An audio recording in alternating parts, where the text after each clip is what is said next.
नमस्कार। आज का हमारा पाठ है कक्षा 10वीं स्पर्श भाग 2 से मीरा के पद, जिसकी कवयित्री हैं मीराबाई।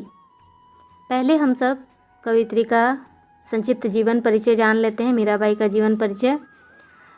मीराबाई का जन्म जोधपुर के चोकड़ी कुड़की गांव में 1503 में माना जाता है। 13 वर्ष की उम्र में मेवाड़ के महाराणा सांगा के कुंवर भोजराज से उनका विवाह हुआ। उनका जीवन दुखों की छाया में ही बीता। बाल्यावस्था में ही मां का देहांत हो गया था। विवाह के कुछ ही साल बाद पहले पति, फिर पिता और एक युद्ध के दौरान ससुर का भी देहांत हो गया। भौतिक जीवन से निराश मीरा ने घर परिवार त्याग दिया और वृंदावन में डेरा डाल पूरी तरह गिरधर गोपाल कृष्ण के प्रति समर्पित हो गई। कहते हैं पारिवारिक संतापों से मुक्ति पाने के लिए मीरा घर द्वार छोड़कर वृंदावन में जा बसी थी और कृष्णमय हो गई थी। इनकी रचनाओं में इनके आराध्य कहीं निर्गुण निराकार ब्रह्म, कहीं सगुण साकार गोपी बल्लभ कृष्ण और कहीं निर्मोही परदेसी जोगी के रूप में संकल्पित किए गए हैं। वे गिरधर गोपाल के अनन्य और एकनिष्ठ प्रेम से अभिभूत हो उठी थी।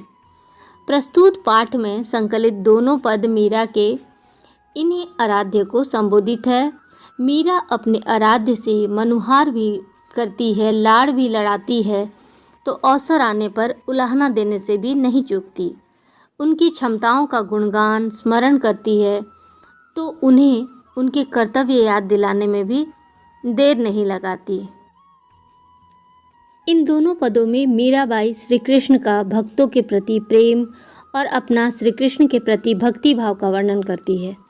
पहले पद में मीरा श्री कृष्ण से कहती है कि जिस प्रकार आपने द्रौपदी, प्रहलाद और एरावत के दुखों को दूर किया था, उसी तरह मेरे भी सारे दुखों का नाश कर दो। दूसरे पद में मीरा श्री कृष्ण के दर्शन का एक भी मौका हाथ से जाने नहीं देना चाहती है। वह श्री कृष्ण की दासी बनने को तैयार है, बाग बगीचे लगाने को तैयार है, गली गली में श्री कृष्ण की लीलाओं का बखान भी करना चाहती है, ऊंचे ऊंचे महल भी बनाना चाहती है ताकि दर्शन का एक भी मौका न चूके। श्री कृष्ण के मनमोहक रूप का वर्णन भी किया है और मीरा श्री कृष्ण के दर्शन के लिए इतनी व्याकुल है कि आधी रात को ही श्री कृष्ण को दर्शन देने के लिए बुला रही है। पहला पद है हरि आप हरो जनरी भीर, द्रौपदी री लाज राखी आप बढ़ायो चीर, भगत कारण रूप नरहरि धरियो आप शरीर, बूढ़तो गजराज राख्यो काटी कुंजर पीर, दासी मीरा लाल गिरधर हरो मारी भीर। इस पद के शब्दार्थ को पहले जान लेते हैं। हरि श्री कृष्ण के लिए आया है, जन भक्त के लिए आया है, भीर का अर्थ है दुख दर्द, लाज इज्जत, चीर साड़ी कपड़ा, नरहरि नरसिंह अवतार, शरीर के लिए आया है, गजराज हाथियों का राजा एरावत के लिए, कुंजर हाथी, काटी मारना, लाल गिरधर श्री कृष्ण के लिए आया है, महारी हमारी। तो इन पंक्तियों में, इस पद में कवयित्री मीराबाई भगवान श्री कृष्ण के भक्त प्रेम का वर्णन करते हुए कहती है कि आप अपने भक्तों के सभी प्रकार के दुखों को हरण करने वाले हैं, अर्थात दुखों का नाश करने वाले हैं। मीरा उदाहरण देते हुए कहती है कि जिस तरह आपने द्रौपदी की इज्जत को बचाया और साड़ी के कपड़े को बढ़ाते चले गए, जिस तरह आपने अपने भक्त प्रहलाद को बचाने के लिए नरसिंह का शरीर धारण कर लिया और जिस तरह आपने हाथियों के राजा भगवान इंद्र के वाहन एरावत हाथी को मगरमच्छ के चंगुल से बचाया था, हे श्री कृष्ण, उसी तरह अपनी इस दासी अर्थात भक्त के भी सारे दुख हर लो, अर्थात मेरे सभी दुखों का नाश कर दो। दूसरा पद है श्याम महाने चाकर राखो जी, गिरधारी लाल महाने चाकर राखो जी, चाकर रहस्यु बाग लगास्यु नित उठ दर्शन पास्यु, बिंद्रावनरी कुंज गली में गोविंद लीला गास्यु, चाकरी में दर्शन पास्यों, सुमरण पास्यों खर्ची, भाव भगति जागिरी पास्यों, तीनों बातां सरसी।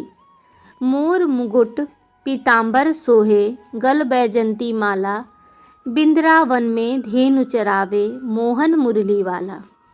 ऊंचा ऊंचा महल बनावा, बीच बीच राखूं बारी, सांवरियारा दर्शन पास्यों, पहर कुसुम्बी साड़ी।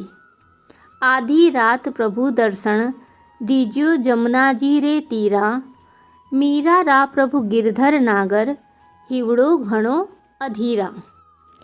इस पद में श्याम का अर्थ है श्री कृष्ण, चाकर नौकर, रहस्यु रहकर, नित्य मतलब हमेशा, दर्शन दर्शन, जागिरी जागीर साम्राज्य, कुंज शंकरी गली जो बोलते हैं शंकरी गली को, पीतांबर पीले वस्त्र, धेनु गाय, बारी बगीचा, पहर पहनकर, तीरा किनारा, अधीरा व्याकुल होना। इस पद में कवयित्री मीराबाई श्री कृष्ण के प्रति अपनी भक्ति भावना को उजागर करते हुए कहती है कि हे श्री कृष्ण, मुझे अपना नौकर बनाकर रख लो। अर्थात मीराबाई किसी भी तरह से श्री कृष्ण के नज़दीक रहना चाहती है। वो कहती हैं कि फिर चाहे नौकर बनकर ही क्यों न रहना पड़े, मैं तुम्हारे पास रहना चाहती हूँ, तुम्हारे साथ रहना चाहती हूँ। मीरा कहती है कि नौकर बनकर मैं बगीचा लगाऊंगी ताकि सुबह उठकर हर रोज़ आपके दर्शन पा सकूं। मीरा कहती है कि वृंदावन की संकरी गलियों में मैं अपने स्वामी श्री कृष्ण की लीलाओं का बखान करूंगी।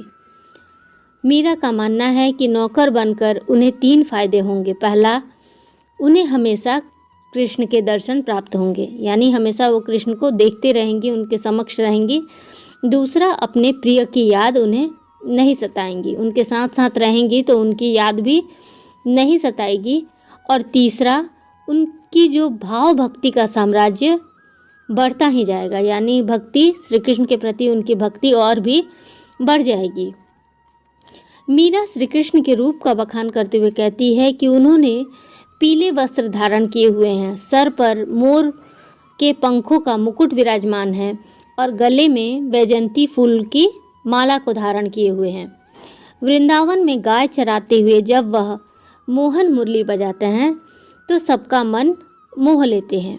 जो अपनी मुरली बजाते हैं तो सबका मन मोह लेते हैं। मीरा कहती है कि मैं बगीचों के बीच ही ऊंचे ऊंचे महल बनाऊंगी और कुसुम्बी साड़ी पहनकर अपने प्रिय के दर्शन करूंगी। कुसुम्बी यानी लाल रंग की साड़ी पहनकर अपने प्रिय के दर्शन करूंगी, अर्थात श्री कृष्ण के दर्शन के लिए साज श्रृंगार करूंगी। सज धज करके मैं श्री कृष्ण के दर्शन को जाऊंगी।